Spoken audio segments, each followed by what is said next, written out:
بسم اللہ الرحمن الرحیم۔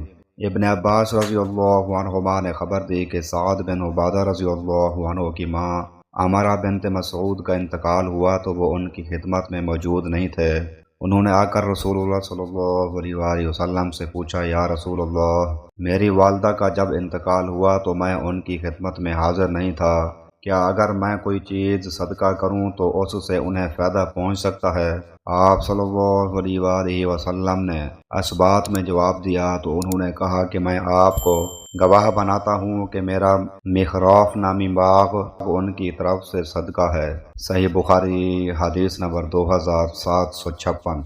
انس رضی اللہ عنہ نے بیان کیا کہ رسول اللہ صلی اللہ علیہ وآلہ وسلم مدینہ تشریف لائے تو آپ کے ساتھ کوئی خادم نہیں تھا، اس لیے ابو طلحہ جو میرے ستیلے باپ تھے میرا ہاتھ پکڑ کر ان حضرت صلی اللہ علیہ وآلہ وسلم کی خدمت میں لے گئے اور عرض کی، یا رسول اللہ، انس سمجھدار بچہ ہے، یہ آپ کی خدمت کیا کرے گا۔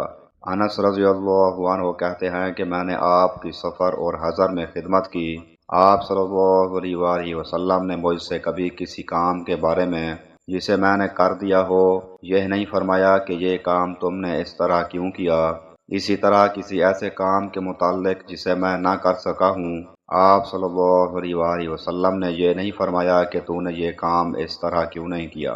صحیح بخاری حدیث نمبر 2768۔ حضرت ابو ہریرہ رضی اللہ عنہ نے بیان کیا کہ رسول اللہ صلی اللہ علیہ وآلہ وسلم نے فرمایا، 7 گناہوں سے جو تباہ کر دینے والے ہیں بچتے رہو۔ صحابہ رضی اللہ عنہم نے پوچھا، یا رسول اللہ، وہ کون سے گناہ ہیں؟ آپ صلی اللہ علیہ وآلہ وسلم نے فرمایا کہ اللہ کے ساتھ کسی کو شریک ٹھہرانا، جادو کرنا، کسی کی ناحق جان لینا کہ جسے اللہ تعالیٰ نے حرام قرار دیا ہے، سود کھانا، یتیم کا مال کھانا، لڑائی میں سے بھاگ جانا، پاک دامن بھولی بھالی ایمان والی عورتوں پر تہمت لگانا۔ صحیح بخاری حدیث نمبر 2766۔